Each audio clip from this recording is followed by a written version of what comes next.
we'll kind of do this as our last thing. It's an article on Fansided, Stripe Hype, actually, sorry. By God, you have a tough name, lady. I think it's Leah Olziak. I apologize if I mispronounced that. I'm assuming she's not listening to this, but she did a Bengals 2022 training camp. Who's hot, who's not after the first week. So that'd be kind of cool to run through this and talk.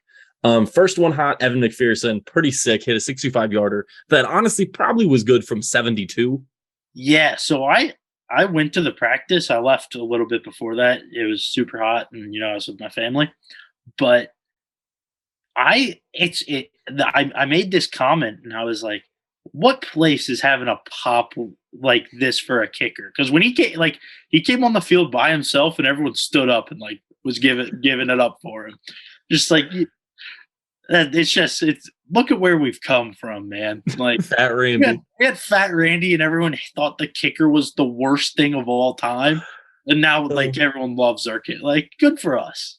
I mean, it's awesome when a kicker can be a legitimate weapon. Like, it's crazy to see. I mean, it's awesome to see it when anytime you cross the 50, you're got points.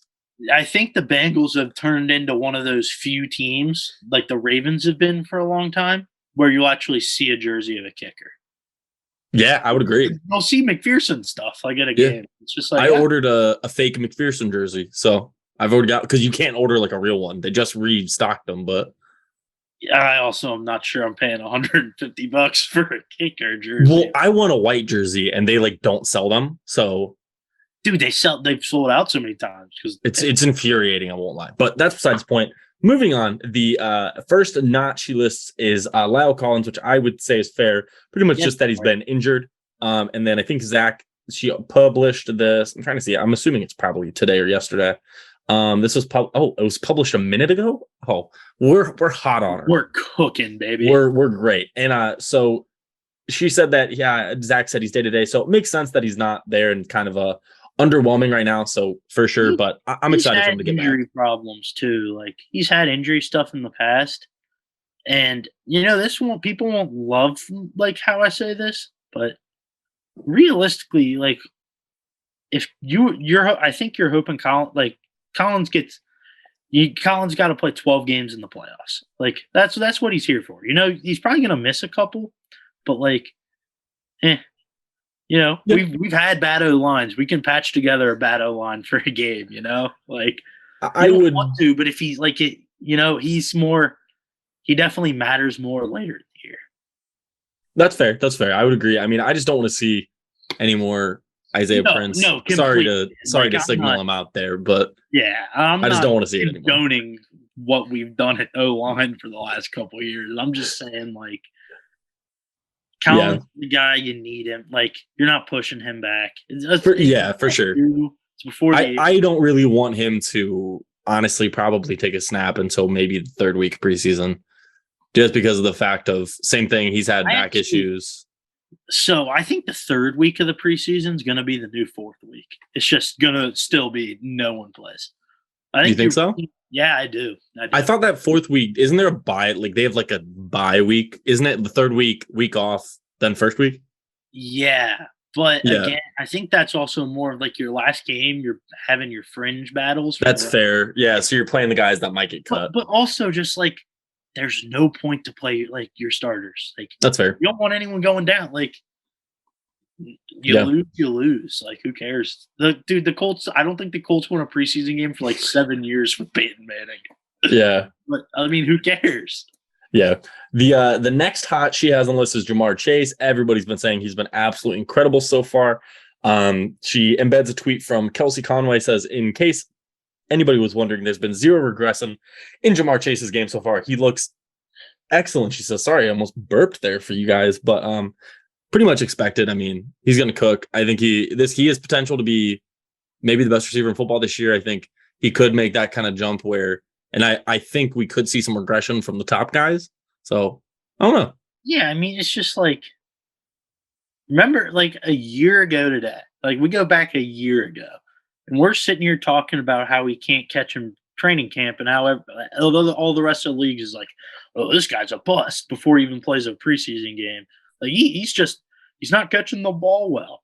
And yeah, goes to show in preseason, people, you need something to talk about. Like, Exactly. football's coming. I'm in football mode. So yeah, I think like you don't put up Randy Moss-esque rookie numbers by like a fluke. Like, Yeah. spoiler alert, Jamar Chase is that guy, and he's going to be that guy for a long time. Yeah. Next for her, not sticking in the wide receiver room, she says Trenton Irwin. She says that we have not heard much about Trenton Irwin so far in training camp, and that's not a good sign for a guy hoping to stick on the team as a depth piece. So kind of agree. I mean, really don't have to say much here. He apparently we haven't heard much from him. So yeah, definitely not great for him. And I think the wide receiver room is so deep. So I don't know. I think it's not great too because it's deep, but not really. Like, I think it's sneaky. Like, That's I think fair. I think the four is a serious question. I hope it's Stanley Morgan. I like Stanley I Morgan. think it's got to be. Stuff. I don't know. We still, we slide past things because how like great the season was. Like, Yeah. Michael Thomas still plays way too much for my liking. But yeah, you're not wrong. So and then on to this is the last hot and not hot is Kendrick Pryor, who is out of all of the undrafted free agent wide receivers coming in, didn't get talked about as much as other guys, probably because his stats weren't great, blah, blah, blah. Trying to see.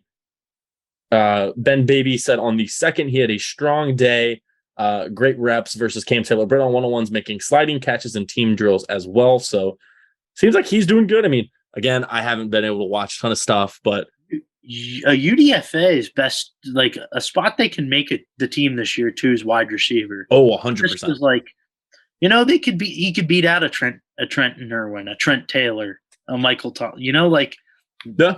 you can play your way up there. Put together a good preseason. I think it's definitely possible. So Yeah, that's good to hear. I've said to Scott, I've been a little out of the loop on Bengals stuff just because how busy I've been, but I'm definitely going to kind of dial back in, and we're going to be back with the weekly episode. So we're getting ready. It's August. It's football season. It's time to exactly. And then the last in that is Puka Williams. Pretty much, apparently he was being discussed by Simmons, and he was pretty honest. And he said they'd only be on the team if they make it as a punt returner. So this is something that Scott said. Darren Simmons on wide receiver Puka Williams and Kwame Lassiter said, I told Puka and I told Kwame the same thing. The only way they're going to be on this team is if you're going to be a punt returner. That's your only chance to be on this team. So that's not great. And then she adds, unfortunately for Williams, he hasn't shined bright so far in his role. He made the practice squad last year, and he did see limited time as a return specialist, but didn't impress. So yeah, I mean, kind of what you said. Puka's been kind of a guy people were really hopeful on last year, but I mean, he made the switch from running back to receiver. And then Lassiter, I have no clue who that is. I think they said it was an undrafted free agent. But like you said, that was kind of something Scott said is like the best camp battles for us are likely going to be that kick returner, punt returner combo, punter, and then also like probably left guard is what I would say when you're talking about Jackson Carman and Volson. So it's interesting, but not shocking. I had to look it up to like double check myself. But Lassiter is who I thought he was, and he's a UDFA from Kansas, like Puka was. Yeah, he's like he was solid at Kansas. Oh yeah, I watched a good amount of Kansas football. So God, you were chasing. Yeah, but maybe a little bit. But for anyone that wants it high on Kansas football this year, over 3.5 or over, I think their overs at 2.5 wins. Hammer it. Kansas. Oh my God. Themselves I can't believe you just said that.